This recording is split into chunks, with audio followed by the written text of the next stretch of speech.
Alors, c'est la fin des Cross Video Day. Je suis avec Pauline Augrin. Bonjour Pauline. Bonjour. Pauline, vous êtes responsable des aides nouveaux médias au CNC. Alors, pour rappel, le CNC, c'est une institution publique mais néanmoins indépendante qui est sous tutelle du ministère de la Culture et une institution publique qui s'autogère financièrement grâce à différentes taxes, notamment sur les recettes publicitaires en télévision et sur les entrées au cinéma. Pauline, j'ai pas mal de lecteurs, notamment de jeunes lecteurs qui ont des idées de films.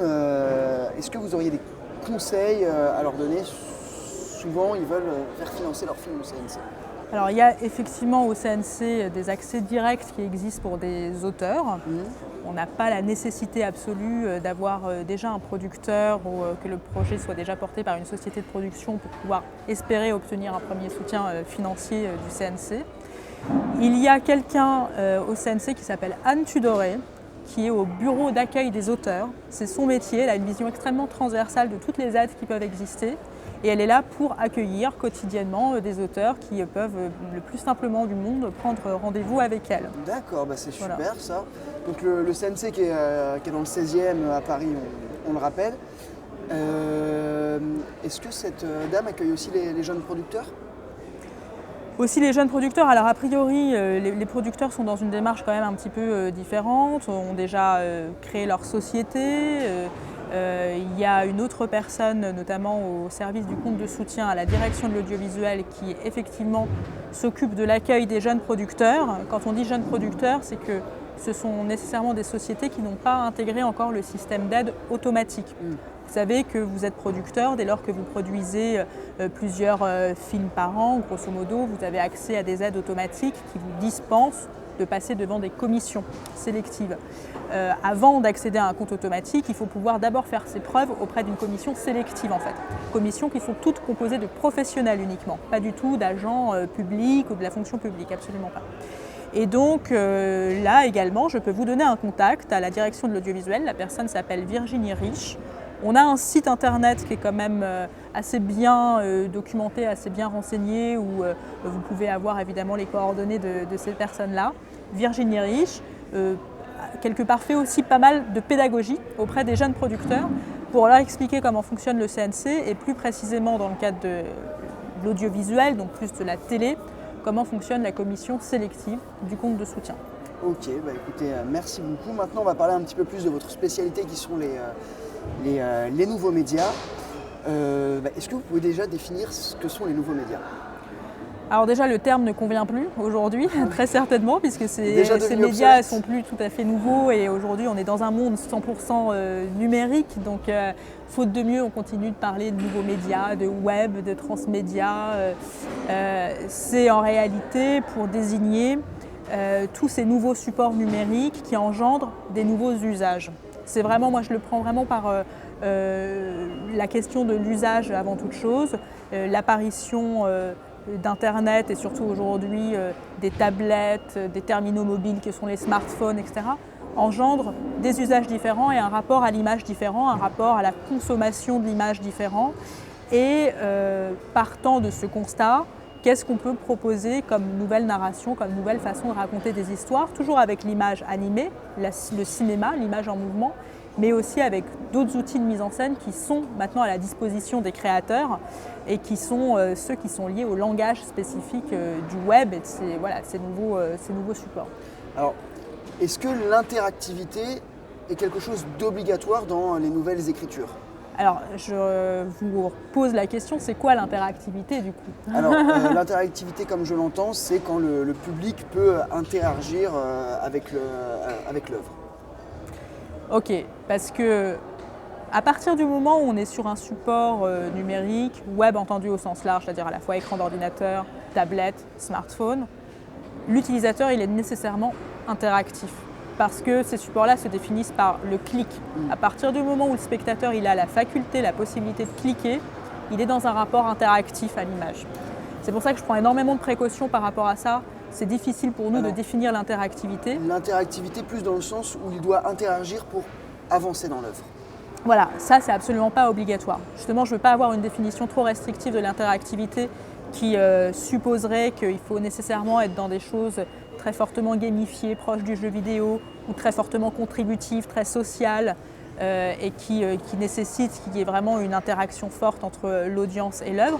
Ça peut être le cas parfois, mais le fait d'exister sur le support web peut aussi se justifier par un mode de diffusion particulier qui va, en choisissant par exemple d'être diffusé uniquement sur les réseaux sociaux par exemple, engendrer un rapport là aussi différent avec le spectateur, alors même que le programme il est purement linéaire, pas spécialement tout interactif ou inspiré des jeux vidéo.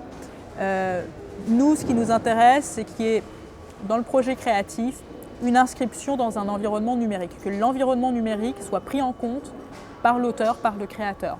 D'accord. C'est pas très concret, mais c'est volontairement vague et large. Voilà. Donc aux porteurs de projet d'interpréter cette...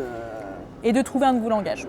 Il faut être dans un langage différent. Si c'est être sur le web un peu par défaut parce qu'on n'a pas accès aux chaînes de télévision, ça ne nous intéresse pas. Le web suppose un rapport différent avec son public. Et donc, comment est-ce que j'établis ce rapport différent? Pendant votre conférence, c'était, voilà, on est encore au stade de l'expérimentation. Toujours aujourd'hui, bien sûr. On teste, on recherche.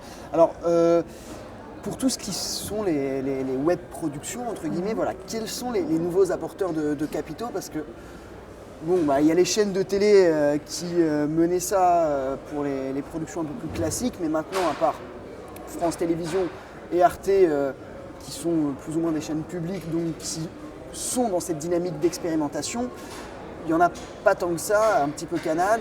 Donc voilà. Effectivement, c'est ce qu'on peut regretter aujourd'hui. Qui sont les nouveaux apporteurs de capitaux qui vont nous aider à produire ces nouveaux médias? Alors c'est vrai qu'on espérait il y a plusieurs années, quand on a commencé nous à soutenir des projets web et transmédia, qu'avec eux apparaîtront de nouveaux relais de croissance, des nouveaux acteurs du financement et de la diffusion de l'audiovisuel en général et au sens assez large. On pensait par exemple que les fournisseurs d'accès Internet allaient investir de plus en plus massivement directement dans la création. On pensait que les sites de presse également, qui sont très intéressés par les formats web documentaires, là aussi mettraient plus d'argent. Et finalement, ça ne s'est pas produit. Ce qui s'est produit, et ce qui est déjà quelque chose de très positif, c'est que les chaînes de télévision, et notamment les chaînes de télévision publiques, ont su prendre le virage du numérique en intégrant dans leur stratégie de programmation et de production tous ces nouveaux langages liés au numérique. Donc ça s'est traduit par des enveloppes budgétaires qui ont été débloquées au sein du pôle web d'Arte, au sein de la direction des nouvelles écritures de France Télévisions, qui sont vraiment importantes, vraiment significatives et qui aujourd'hui sont totalement déterminantes pour l'existence même de cette création. Tout le dynamisme du secteur du web et du transmédia est très largement porté par Arte et France Télévisions, qui sont des acteurs traditionnels, mais qui ont compris que la télé aussi était maintenant naturellement numérique. Il faut le voir positivement. Voilà. Après, ça ne veut pas dire qu'il n'y aura pas d'autres acteurs. On constate qu'il se passe beaucoup de choses en ce moment en lien avec l'écosystème de YouTube, avec l'apparition de nouveaux acteurs, de nouveaux intermédiaires qui se définissent comme des multi-channel networks, c'est-à-dire des nouveaux distributeurs dans l'environnement digital qui connaissent extrêmement bien l'écosystème de YouTube, mais aussi Dailymotion ou aussi d'autres plateformes de diffusion et d'échange de vidéos. YouTube et Dailymotion peuvent être des apporteurs de capitaux ou pas? Aujourd'hui, YouTube, non, absolument pas. YouTube est une plateforme pure, est un intermédiaire technique et ne prend pas de décision éditoriale en réalité. Par contre, ces nouveaux intermédiaires, ces nouveaux distributeurs qui se servent de la plateforme YouTube pour monétiser du contenu, peuvent et sont en train de commencer à acheter, à coproduire des programmes, des créations web originales. Et c'est ça qui nous intéresse. Pour l'instant, c'est tout petit, on en est au tout début, mais on se dit que peut-être que ces nouveaux modèles peuvent venir d'eux. Bienvenue, la chaîne Bienvenue à Paris avait d'ailleurs... Rendez-vous à Paris. Rendez-vous à Paris avait coproduit, avait créé une web-série et le CNC l'avait soutenu pour la saison 2. Oui, absolument. Before. Oui, tout à fait. Before, il y avait une autre web-série aussi que nous avions soutenue en sélectif qui s'appelait L'Agence, que on peut toujours voir sur la chaîne Rendez-vous à Paris. C'était un cas de figure un peu particulier. C'était au moment où YouTube avait lancé un programme de financement il y a 18 mois maintenant, voire 2 ans, à des chaînes où des professionnels de l'audiovisuel, des sociétés de production ou des professionnels des médias en général pouvaient avoir une sorte de minimum garantie annuel versé par YouTube pour lancer une chaîne avec un catalogue de programmes, sous certaines conditions, avec certaines obligations vis-à-vis de YouTube. Et il y a une chaîne qui en réalité a réellement bénéficié de ça et qui est aujourd'hui très largement indépendante et qui a trouvé son propre business model, une seule finalement, malheureusement, c'est Studio Bagel. Donc on est toujours sur de la vidéo d'humour quand même. Donc ça montre bien qu'au-delà de l'humour, si on aborde la question de la chaîne YouTube d'une façon un peu traditionnelle, avec un catalogue de programmes, ça ne marche pas. Ça a vraiment du mal à marcher. Donc, voilà, on est encore en expérimentation. En tout cas, merci beaucoup Pauline de m'avoir accordé cette interview. Merci à vous. Et nous, on va continuer à suivre le sujet avec grande attention.